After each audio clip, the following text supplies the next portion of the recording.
On today's Locked On Jayhawks, Lance Leipold has a new contract with KU. Kevin McCullar gets an update to his injury. We're going to discuss both on today's edition of the show. You are Locked On Jayhawks, your daily podcast on the Kansas Jayhawks, part of the Locked On Podcast Network, your team every day.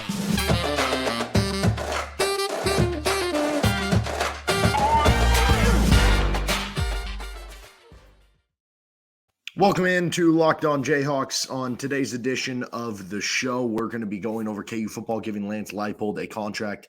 I guess extension's not the right word, but a re-up, a raise, basically. Latest on Kevin McCullar's injury from Bill Self and why I think the Houston game is the game that I'm targeting, that if he's going to come back, that's going to be kind of the drop-dead date, which is closer than you'd think. And KU women's basketball keeps rolling. You can find Locked On Jayhawks anywhere you get your podcasts, including on our YouTube page. And thank you for making us your first listen every day. I'm Derek Johnson. Find me on social media at DJohnsonRadio. Today's episode of the show is brought to you by FanDuel Sportsbook. Make every moment more. New customers join today and you'll get $150 in bonus bets if your first bet of $5 or more wins. Visit FanDuel.com/lockedon to get started today. So we're going to start with Lance Leipold, then move to the Kevin McCullar stuff, and then KU women's basketball. This was reported earlier today by Pete Thamel of ESPN that Lance Leipold had agreed to a contract extension, and then it was confirmed by KU later, who sent out a release. The contract does not actually add any new years. He was already under contract with KU to 2029, so that would give you, 6 more seasons if you include the upcoming one in 2024. So it doesn't add any extra deals, but it does give him a raise. He was previously going to be making about $5 million, or I think did make $5 million in 2023 when you factor in some of the bonuses that he added on to. And now he's going to be making around $7 million. I've seen some people say that it could end up being, closer to $8 million, but basically that's $7+ million range. I'd imagine there's going to be plenty more incentives too. Like, hey, if you finish ranked, or if you win another bowl game, or if you go to a playoff or win the Big 12 and all that stuff, here's an extra $100,000. Here's an extra $250,000 that can certainly add to that a little bit more. But basically this was Travis Goff being aggressive and trying to make sure your coach is happy. And obviously he had a lot of interest from other schools this past offseason, as he kind of did the year before too. You got to continue to make your guy happy.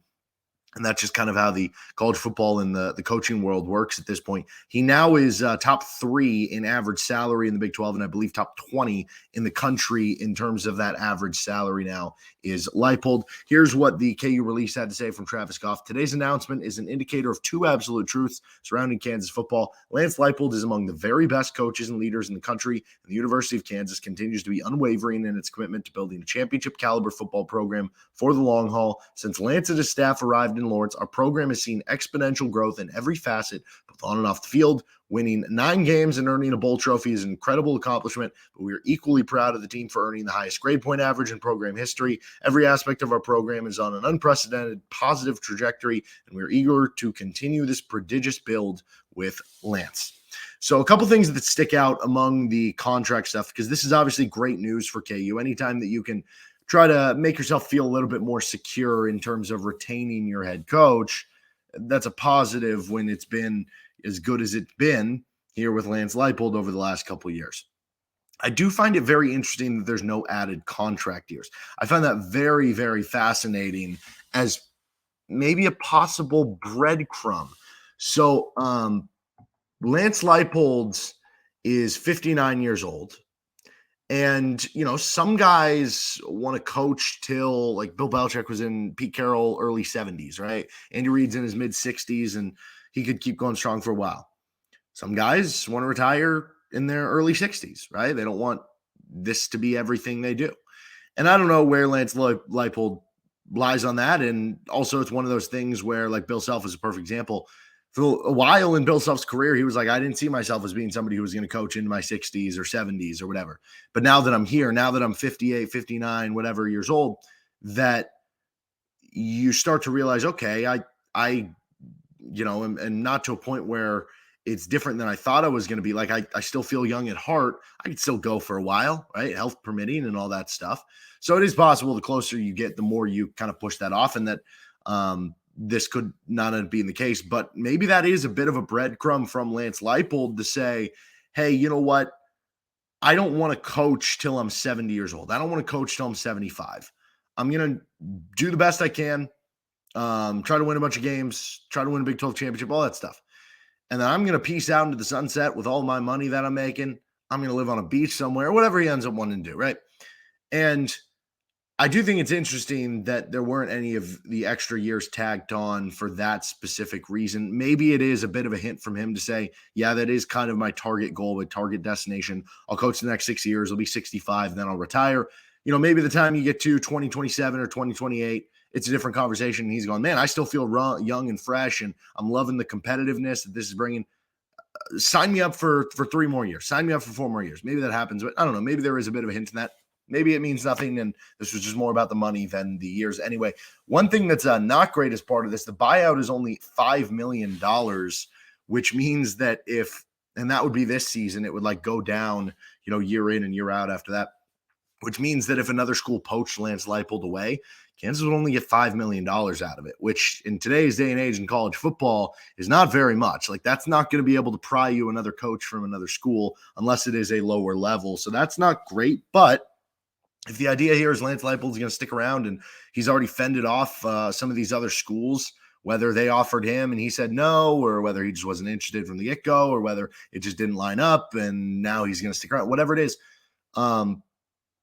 If you believe he's going to stay, then this doesn't matter anyway, right? And if he believes he's going to stay, this doesn't matter anyway. So that is obviously a scary thing to not have, to give you that protection. It's almost like a prenup, right? In marriage, like that's a very controversial thing that some people are like, well, why would I get a prenup? I'm not going to get divorced. Like, that's just a bad omen. That's this or that. And then other people are like, well, you know, we're not planning for this bad stuff to happen, but it's good to have the security blanket. Instead, that's kind of like what this buyout is in that scenario. So maybe it doesn't end up mattering at all for KU. One of the cool parts that was a detail of this contract is it added $200,000 for every assistant coach and the head strength coach, Matt Gildersleeve. And then it adds $100,000 for every off the field staff. So like your analysts that are off the field, you know, still making, I don't know, very like big moves of importance in terms of what's going on behind the scenes that maybe you don't see in terms of game planning or doing some of the things around the program that's so important. So that's cool too. And that's obviously not just important in terms of, I guess, having the ability to fund the rest of the staff, because you have to have that too. But it, in a, I guess, time right now where Kansas has lost a bunch of their assistant coaches this year, you know, than the other years with Jordan Peterson and Andy Kotelnicki, and recently with the offensive line coach with Scott Fuchs, which, by the way, I don't even think we've talked about this on the show. KU does have a new offensive line coach with Northern Illinois assistant Daryl Agpulsa. I don't know if that's the way to pronounce it. He was at Northern Illinois. He also coached with Lance Leipold at Buffalo and Wisconsin Whitewater before he went to NIU. So it seems like there's trust there. And if Lance Leipold's confident enough to hire you twice, that's probably a good thing. And anyway, in a year where you've lost some assistant coaching staff, it was important to be able to pony up and say, hey, look, we're in the game of wanting to retain you guys, and we're going to take care of you if you stick around. Right. And I think that was very important as part of this contract too. In the same way that his last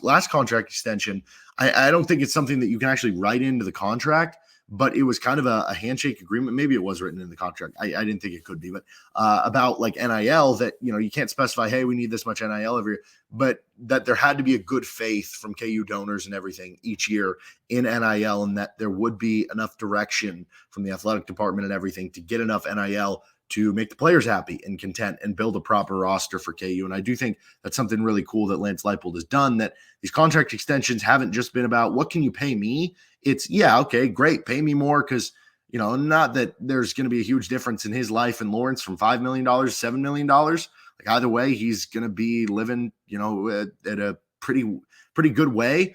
But it's more about the respect that comes with it. But when you're getting those other things that help build the program and take care of the people around you, that's, I think, what a good boss does. Speaking of good bosses, next up, Travis Goff. He's got to get an extension here soon, right?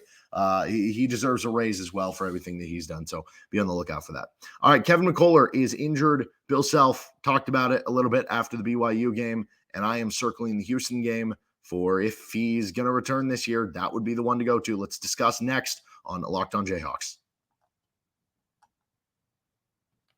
We are brought to you by eBay Motors. Passion, drive, and patience. What brings home the winning trophy is also what keeps your ride or die alive. eBay Motors has everything you need to maintain your vehicle and level it up to peak performance, from superchargers, roof racks, exhaust kits, LED headlights, and more. Whether you're into speed, power, or style, eBay Motors has got you covered. With over 122 million parts for your number one ride or die, you'll always find exactly what you're looking for. And with eBay Guaranteed Fit, your part is guaranteed to fit your ride every time or your money back. Because with eBay Motors, you're burning rubber, not cash. With all the parts you need at the prices you want, it's easy to turn your car into the MVP and bring home that win. Keep your ride or die alive at ebaymotors.com. Eligible items only. Exclusions apply. eBay Guaranteed Fit only available to U.S. customers. Thanks for joining us here on Locked On Jayhawks. We'll have an episode tomorrow previewing the Kansas-Baylor game happening in Waco. So make sure to subscribe to the show anywhere you get your podcast and or on our YouTube page. Thank you to every dayers tuning in to each and every episode. Why Kansas needs Kevin McCullar back for the finale, the regular season finale, I should say, against Houston. Let's start with the latest update on Kevin's injury. Bill Self, in the postgame after the BYU loss, reiterated that Kansas is preparing as if Kevin McCullar won't return. Now, you can take that a couple ways. That sounds pretty cryptic to me, that I don't know, like, just take it for what it's worth, that he might not return, right? Then again, you could easily parse that and say, well, of course they would prepare like that, right? Like, what good would it do them to be like, yeah, we're just counting on Kevin McCullar to be back if they don't actually know for sure, if it is kind of a 50-50 proposition, right? And so if you don't know for sure, then it behooves you to prepare for the worst case scenario. And in a certain way, you can't just be reliant on, in the back of your mind, oh, we're not doing well now, but that's okay. Kevin will be back in a few weeks. No, like, you have to get it done yourself. You know, it's like if you're working at the office and your boss is out of town for the week and they're overseas in Europe, they don't have phone signal or anything, and something comes up at work. And normally you might ask your boss, hey, what do you want me to do about this? You don't have that luxury here, right? Like, you got to do it yourself. You got to get it done. And that's kind of where Kansas is at in this regard. So I guess for what it's worth, I do take that as he's not going to be back this season if I was guessing, but let's say hypothetically he can. It's not, and I hope I'm wrong with that, and I have no like inside knowledge, so I don't know. Maybe that's just overreading between the tea leaves. I think the Houston game is the one I circle where I'm like, yeah, he's got to be back by this game. And it's not even about beating Houston. That'd be nice if you could beat Houston on the road and get a sweep against them, especially with how the Big 12 season is gone. KU's, not going to win the Big 12, and this is very likely if KU goes 2-1 or worse in their final three games, then it'll be the worst conference record that Bill Self has had since his days at Oral Roberts in terms of conference winning percentage. So clearly it has not gone great, but if you get a sweep of Houston, that'd be huge going into the postseason and everything. But it's not even about that. Would be a nice cherry on top. Are you really going to have Kevin McCullar come back for a tournament that you could have to play 3 games in 3 days? Or even at this point, it's not that unthinkable that Kansas could have to play 4 games in 4 days. And that's if you continue to win out. I guess theoretically, if you're in the situation where you'd have to play 4 games in 4 days, what are the likelihood you're actually going to play all 4 games? Probably more likely you'd only play 2 or 3. And what I mean by that is the Big 12 tournament with the added teams, the top 4 seeds get a double bye. The seeds 5 through 10 all get a single bye. And then you have 11 play 14, 12 play 13 in the opening round, which means if you are seeded 5 through 10, you get 1 bye, but then you'd be playing on Wednesday. And to win the Big 12 tournament championship, that would mean Kansas would have to play Wednesday, Thursday, Friday, and Saturday. Okay, 4 games in 4 days, right? And right now, Kansas is the 4 seed. Or I guess they're the 3 seed because they have the tiebreaker on Baylor. Both are 9-6. But BYU, TCU, Texas Tech are all 8-7 right behind them. Then you have Oklahoma's 7-7, just 1 game less played. And so you have, at least at time of recording, they're playing, I think right now while I'm recording this at Iowa State. Anyway, you have a bunch of teams behind you that if you lose this game to Baylor, all of a sudden you could be in the 5 seed or the 6 seed, which means that would happen. So for a guy that could be coming back from injury, are you really going to say, hey, we're going to bring him back before the NCAA tournament for a situation where he could have to play and you're worried about him getting re-injured. You're worried about him being sore. You're worried about the recovery time after the game, where you could have to play 3 games in 3 days or 4 games in 4 days. That's not a very ideal scenario. And then Bill Self said, quote, if you start playing him after the Big 12 tournament, he wouldn't be worth a crap in the NCAA tournament, end quote. That is a direct quote from Bill Self. That is basically him saying, if you don't get him back by the Big 12 tournament, why would we play him in the NCAA tournament? Now, that might be him over-exaggerating a bit, and I do think because of how thin this team is, I don't think it would be to a point where, like, let's say hypothetically Kevin is cleared Tuesday of the NCAA tournament and he hasn't played till then. Do you really think Bill Self ain't playing Kevin at all? Now, maybe he plays less minutes than normal. Maybe he comes off the bench to reintegrate, but it would be a bit of a different role. I do believe that. And yeah, it would certainly have an impact on maybe the playing time, or maybe Kansas would shut it down. I don't know. For what it's worth, anything about Kevin, I think wanting to sit out to preserve NBA future, I don't think that would be something that you have to worry about here when you consider Self's comments about him being an extra assistant coach. He made some of those comments earlier this week, and that, one of the biggest knocks that has been against Kevin for making it to the next level in the NBA is his ability to stay healthy. So clearly him playing games would help deter that. And obviously him being so active in the huddles as basically what Bill Self called an assistant coach means that he's still engaged. So, right, that's not something that would be on the mind there. But either way, this is going to be a absolute tightrope for KU, because if you're viewing it from that standpoint, okay, you're basically trying to find the perfect timing of not too soon versus not too late. Remy Martin came back from his injury. It was the end of February. Now, this game for Kansas at Baylor is March, basically the end of February. It's not that far off. And interestingly enough, Remy Martin's first game back, I believe it was at Baylor, which was funny because I think his first game back, he had like the injury and he threw down like a 360 dunk or something in warmups. I remember reading, which that was kind of funny, the optics of that, so to speak. But again, like, unless there's a scenario where Kansas would sit Kevin McCullar for maybe the first game of the Big 12 tournament, or say, you know what, because we could be playing 4 games in 4 days, we'll play him the first game, we'll let him sit the second game, and if we win that game, we'll play him the third game, or, whatever it is. But do you really want to be yo-yoing around at that point? Maybe you would say, hey, we're just going to sit him in the first game of the Big 12 tournament. Maybe we'd sit him the first 2 games and then just know that either he's not going to play, or if we make the semifinals, we'll play him those final 2 games. That's a risk, because what if you lose in the quarterfinals? And then it goes back to Bill Self's comment about, if he didn't play in the Big 12 tournament, are you really going to play him in the NCAA tournament, and he's going to be crap? So you have all these things kind of going in junction. Like, what if you had Kevin play in that first Big 12 tournament game, then decided to rest him if you play a second game, and then let him play in your third? Would that be too ridiculous and not help with the idea of getting him back with, rust shaken off and into the rotation, right? So when I look at it, the most logical solution, the most simple solution is just you need him back by the Houston game, because the Big 12 tournament does not pose a good answer for Kevin McCullar to return to the lineup. And if that is the case, and Bill Self said that, okay, but we don't want to have him miss the Big 12 tournament and just be back for the NCAA tournament. So he can't come back for the Big 12 tournament alone. He can't come back for the NCAA tournament alone.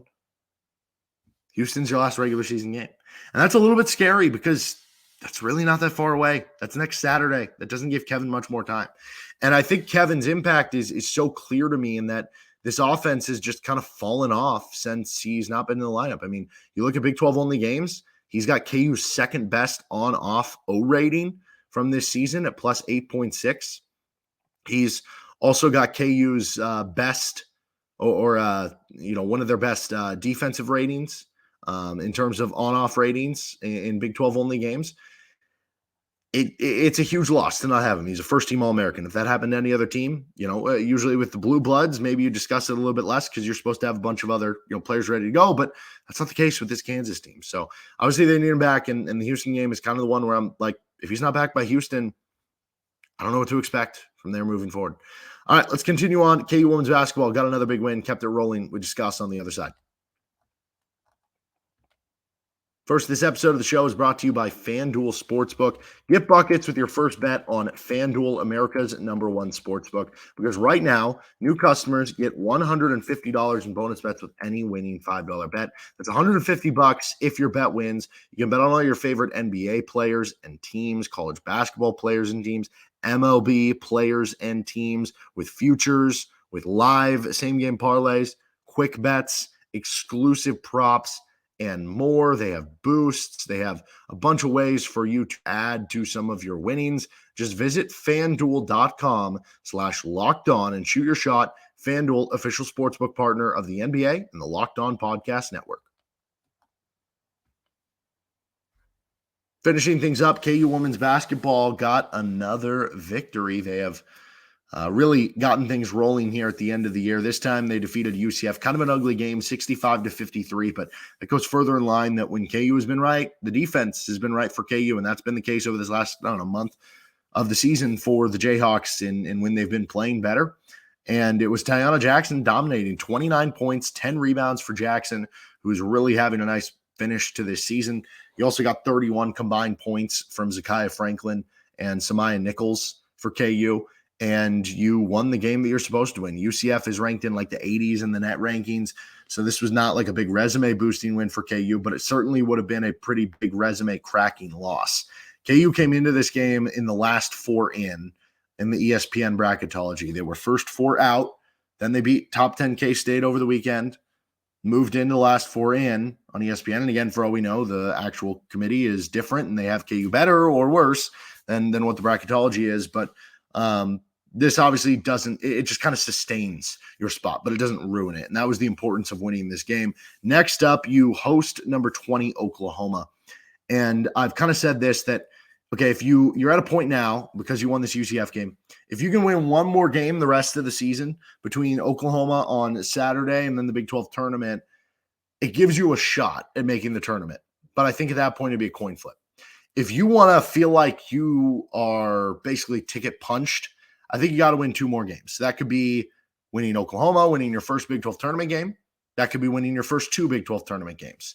And who knows, maybe it ends up having to be more than that because you never know with some of the non-conference or some of the conference tournaments of the conferences that are smaller leagues where maybe they had a team who was going to get, an 8 seed or a 9 seed or a 10 seed and they lose in the conference tournament and it allows the league to be a two-bid league, and then all of a sudden somebody else's bubble is popped. That can happen kind of this time of year in the beginning of March. So you want to keep it out of the committee's hands, which we kind of saw last year, and that didn't go well for KU.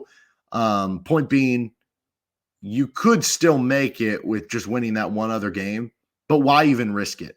Saturday, number 20 Oklahoma, another chance for a big resume win. They only lost by 5 in Norman.